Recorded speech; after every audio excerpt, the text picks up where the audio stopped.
Express पर मैं सेजल जैन और आप देख रहे हैं देश और दुनिया की तमाम खबरें। आइए रुक करते हैं हमारी आज की खबरों की ओर।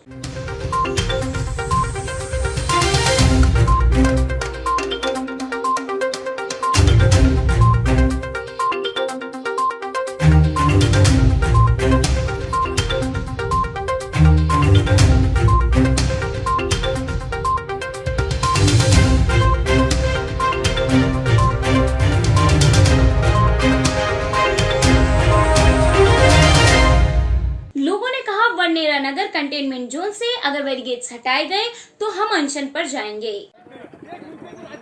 अमरावती जिले के बड़नेरा शहर में स्थित जय स्तंभ चौक में कोरोना पॉजिटिव मिलने से कंटेनमेंट जोन घोषित कर बैरिकेड्स लगाए गए थे। पहले ये बैरिकेड अत्यावश्यक सेवा में आने वाले हॉस्पिटल, मेडिकल, बैंक, खान पान की वस्तुएं आदि छोड़कर बैरिकेड लगाए गए थे, लेकिन स्थानीय राजकीय नेताओं के बोलने पर वो बैरिकेड अत्यावश्यक में आने वाले दुकानों के भी पहले रोड से लगाए गए। लेकिन अब कोरोना पॉजिटिव मिले मरीजों की रिपोर्ट नेगेटिव आने से वो बैरिकेड पीछे करने को फिर से स्थानीय नेताओं ने कहा है, जिसके चलते जब मनपा प्रशासन के कुछ कर्मी घटनास्थल पहुंचे तो लोगों और मनपा प्रशासन में तू में हुई। लोगों का कहना है कि बड़नेरा में लगातार तेजी से कोरोना मरीज मिल रहे हैं, आंकड़ा और बढ़ सकता है और कुछ सनसनी मरीजों की रिपोर्ट आना बाकी है। ऐसे में बैरिकेड हटाना उचित नहीं है। बड़नेरा मनपा जिसके दबाव में आकर ये बैरिकेड पीछे रहना चाहती है, ऐसे उपस्थित लोगों ने कहा। ऐसे मुद्दे पर बड़नेरा भाजपा मंडल के अध्यक्ष डॉक्टर वीरेंद्र डोबले आक्रामक नजर आए। उन्होंने कहा कि कंटेनमेंट जोन में लगे बैरिकेड हटाने नहीं देंगे, इससे लोगों को खतरा हो सकता है। वे बैरिकेड जैसे लगे वैसे ही रहे, अन्यथा वह मनपा प्रशासन के खिलाफ अनशन छोड़ देंगे। जेव्हा आम्ही इकडले या साईडच्या जयस्तंभ चौक साईडचे जे लोक म्हणत होते की बाई हे कंटेनमेंट तिथं होतं अगोदर दूर डेअरीकडे, त्यांनी दुसऱ्या दिवशी तिसऱ्या दिवशी सरकून जयस्तंभ चौककडे गेलेलं आहे। तेव्हा आम्ही म्हटलं दैवा सर येऊन बोललेले आहे, तर ते म्हणे जे काही आहे हे करून घ्या नियमानुसार। अधिकारी वर्ग आले, आम्ही त्यांना समजवलं, पण त्यांनी ते कंटेनमेंट झोन तिथे ठेवलेलं आहे जयस्तंभ चौकला, त्यांनी मागं सरकवलं नव्हतं दूध डेअरीकडे। आज जेव्हा परिस्थिती एक आमच्या जयस्तंभ चौकला त्याने नाव नाही सांगू शकत, तर इथे भेटलेलं आहे जयस्तंभ चौक जे जवळ आहे। आता तिकडले लोक म्हणत आहे की बा ते कमी करा, हे कसला न्याय आहे? याचा जे आहे ते नियमानुसार करा। इथूनही जाऊ शकते तिकडे, तिकडला जनता इकडे यावं, याने जसं कंटेनमेंट झोन आहे आता तसंच राहायला पाहिजे। जर हे नाही झालं तर डॉक्टर ढोबळे या नात्याने एक सच्च्या नात्याने भी अनशनला बसून जाईल जर हे कंटेनमेंट झोनला हात लावलं। क्षेत्रीय विधायक ने शिक्षा रथ का किया शुभारंभ। जनशिक्षा केंद्र ग्यारसपुर में बीआरसी की मौजूदगी में क्षेत्रीय विधायक लीना संजय जैन ने शिक्षा रथ को हरी झंडी दिखाकर रवाना किया। विधायक ने कहा, शिक्षा रथ विकासखंड के हर घर तक प्रचार प्रसार करते हुए डिजिटल शिक्षा का आलेख किया जाएगा। उस रथ के साथ शिक्षक भी मौजूद रहेंगे, जो अभिभावकों को बताएंगे कि कौन कौन से प्लेटफॉर्म पर मोबाइल के माध्यम से कक्षा 1 से कक्षा 12वीं तक शैक्षिक कार्यक्रमों का प्रसारण किया जाएगा। आकाशवाणी, विविध भारती, रेडियो, स्थानीय केबल पर कस्बा, गांव, नगरों में प्रसारण किया जाएगा, जिससे विद्यार्थी घर पर रहकर मोबाइल पर अपनी आगे की पढ़ाई जारी रख सकेंगे। क्या है कि हमेशा बैठक जब भी होती है तो हमारे जो विकास शिक्षा अधिकारी होते हैं उनके घर में आने से वो बाहर थे, क्योंकि वैसे हमेशा हर कार्यक्रम की सूचना दी जाती है। कल अचानक विधायक महोदय का कार्यक्रम हो गया, तो ऐसी स्थिति में फोन लगाए तो उनको फोन लग नहीं पाया, सूचना बराबर दी है और हमेशा देते हैं। वो हमारे सर्वमान्य नेता हैं, जनपद के उपाध्यक्ष है, ना देने वाली कोई बात है। हमेशा सूचना दी जाती है और हमेशा सूचना भविष्य में भी दी जाएगी, ऐसा नहीं है। और वो उपस्थित हुए, उनका आभार है। कोरोना को लेकर हमारे बच्चों की पढ़ाई बाधित हुई, इसको लेकर सरकार ने ये निर्णय लिया है कि बच्चों को घर से ही पढ़ाई करवाएं, और इसके लिए क्योंकि बच्चों को ये बताना पड़ेगा कि डिजिटल पढ़ाई कैसे करना है मोबाइल के थ्रू, तो उसको समझाने के लिए इस तरह आज का समय इंटरनेट का समय हो चुका है। कहीं ना कहीं हमारा भारत आगे बढ़ता जा रहा है, विकासशील देशों में शामिल है, तो हम चाहेंगे कि हमारे बच्चे भी इस चीज़ को समझें और आगे बढ़ें। रथ के माध्यम से शासन द्वारा प्रचार किया जाएगा। टीचर कोई भी जाके उपलब्ध नहीं होगा वहाँ पे, कि उसको मतलब स्कूल में 10 लोगों को 10 बच्चों को 20 बच्चों को उसको क्लासेस लगा के साथ टीचर्स जा रहे हैं, रथ के साथ टीचर्स जाएंगे, कितने टीचरों की ड्यूटी रहेगी, समझाएंगे। जब पुलिसकर्मी ने की नाबालिग बच्चे की पिटाई तो परिजनों और क्षेत्रवासियों ने मिलकर नारेबाजी कर पुलिसकर्मियों का किया विरोध।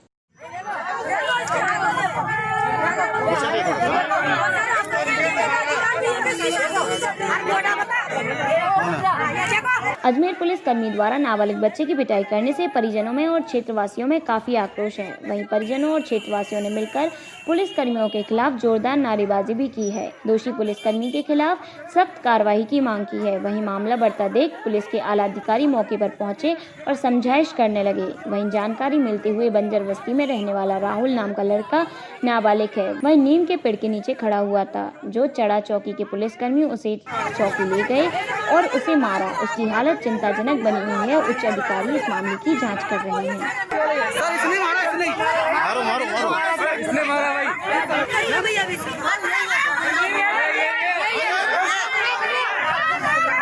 सूचना मिली थी कि तोपदरा अस्थायी चौकी हमारी यहाँ पर कॉलोनी के काफ़ी लोग इकट्ठे हो गए थे। इन्होंने बताया कि राहुल नाम का एक लड़का है, राहुल बंजारा, जिसके साथ तोपदरा चौकी पे हमारे ज़ाब्ता है, उन्होंने मैन हैंडलिंग की है।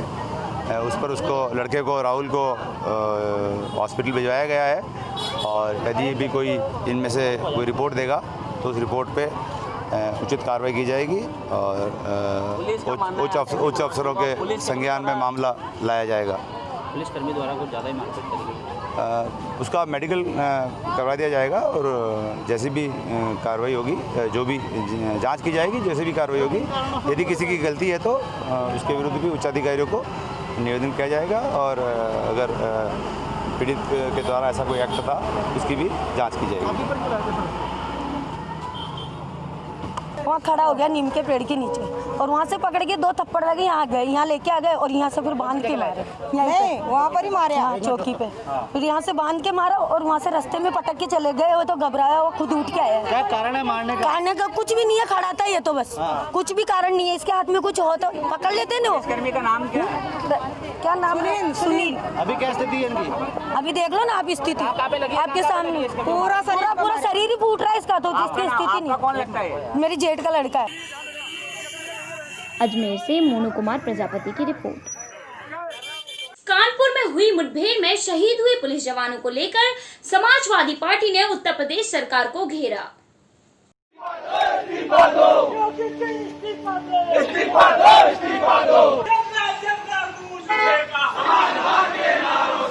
इटावा सपा अपने ज्ञापन में उल्लेख किया है कि उत्तर प्रदेश में कानून व्यवस्था पूरी तरह से ध्वस्त है।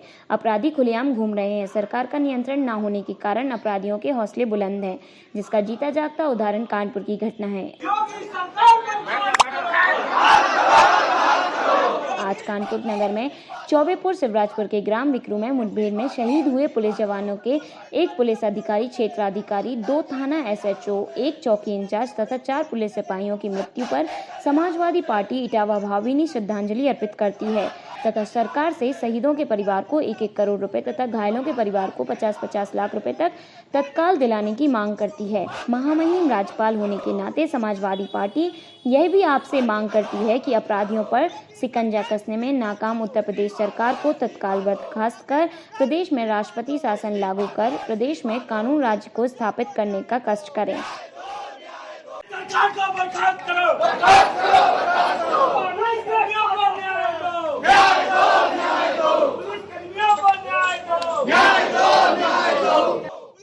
इटावा से राजेश प्रजापति की रिपोर्ट। गुंडों का संरक्षण बंद करो, बंद करो, बंद करो। योगी जी इस्तीफा दो, इस्तीफा दो। तारानगर के अंबेडकर सर्कल पर आवारा पशुओं ने मचाया आतंक। तारानगर के अंबेडकर सर्कल पर आवारा पशुओं ने आतंक मचा रखा है। सब्जी मंडी वाले सड़ी गली सब्जियां सर्कल के पास डाल देते हैं, जिससे आवारा पशुओं का झुंड इधर इकट्ठा रहता है। वहां से गुजरने वाले आमजनों को परेशानियों का सामना करना पड़ता है। कई बार ये आपस में लड़ते लड़ते बड़ा नुकसान कर देते हैं। कई बार बाइक सवार इनके टकराने से घायल हो चुके हैं। प्रशासन बिल्कुल भी इस तरफ ध्यान नहीं दे रहा है। यहाँ बड़ा कूड़ादान भी रखा है, जो हमेशा कूड़े से भरा हुआ रहता है। पालिका सफाई कर्मचारी भी इसे नहीं उठाने आते हैं। राष्ट्रपति पुरस्कार से सम्मानित हुई मध्य प्रदेश की 2 जनपद पंचायत। राष्ट्रीय पुरस्कार से सम्मानित हुई मध्य प्रदेश की 2 जनपद पंचायत, जिसमें रतलाम जिले के आलोक जनपद पंचायत को भी मिली राष्ट्रपति पुरस्कार के साथ 25 लाख रुपए की इनाम राशि।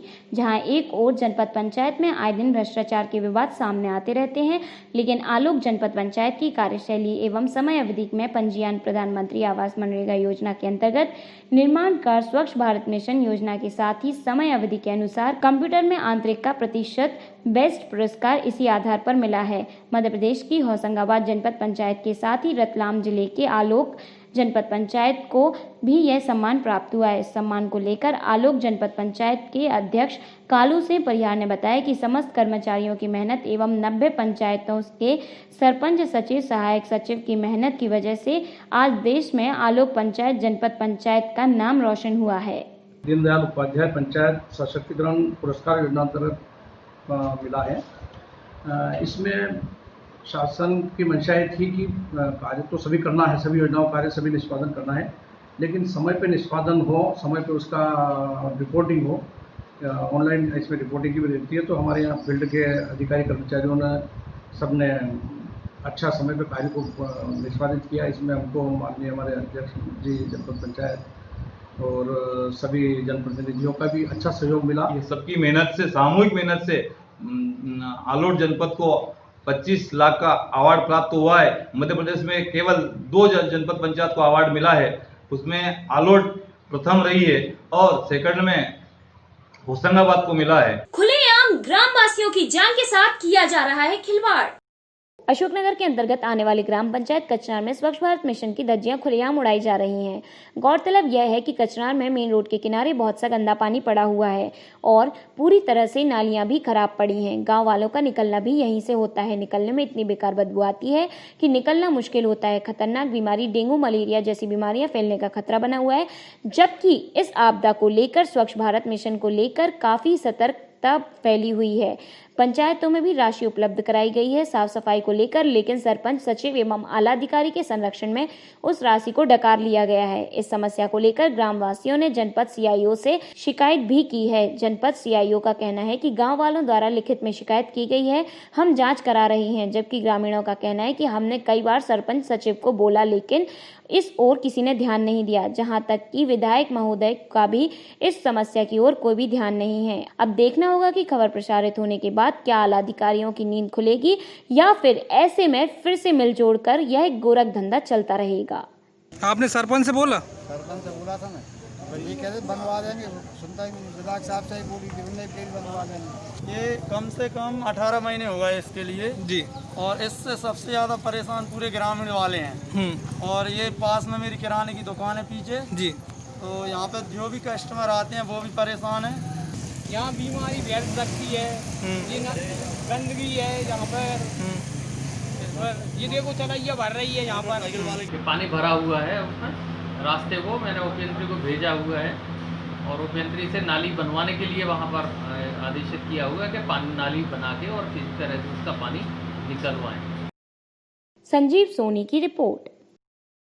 विधवा की खातेदारी जमीन पर घरवाले कर रहे हैं कब्जा, एसडीएम को ज्ञापन सौंपकर मदद की लगाई गुहार। उदयपुर जिले के झलारा थाना के अलमोदा गांव निवासी विधवा महिला की खातेदारी जमीन पर परिवार के ही लोगों द्वारा कब्जा करने की शिकायत महिला ने एसडीएम से करते हुए जमीन का कब्जा मुक्त कराने के आरोपियों के विरुद्ध कार्रवाई करने की गुहार लगाई है। सलुम्बर एसडीएम मणिलाल तीरगर को सौंप गए ज्ञापन में अलमोदा गांव की सेवक बस्ती निवासी पीड़िता महिला लक्ष्मी देवी सेवक ने बताया कि करीब 3 माह पूर्व उसके पति मोतीराम की मौत हो गई थी, जिसकी रस्में पूरी करना अभी बाकी है। इस बात का फायदा उठाते हुए पीड़िता के मकान से बाहर स्थित खातेदारी वाड़े में परिवार के सदस्य पत्थर डालकर बाउंड्री वॉल निर्माण कर जमीन पर कब्जा कर रहे हैं। महिला ने इसका विरोध किया तो गाली गलौज करते हुए मारपीट करने पर उतारू हो जाते हैं। महिला ने एसडीएम को ज्ञापन सौंपकर जमीन को कब्जा मुक्त कराने की मांग की है।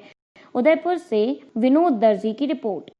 चिरू अपर जिला एवं सेशन न्यायाधीश रंजना सराफ ने तेरे हत्याकांड में 3 लोगों को सुनाई आजीवन कारावास की सजा। चिरू अपर जिला एवं सेशन न्यायाधीश रंजना सराफ ने आज तेरे हत्याकांड में 3 लोगों को आजीवन कारावास की सजा सुनाई है। मामला 25 सितंबर 2010 सरदार शहर तहसील मुख्यालय का है। सरदार शहर में 3 हीरे व्यापारी मुकेश, शैलेश, सूरज अपने हीरे बेचने के लिए सरदार शहर आए थे। यह होटल में रुके हुए थे।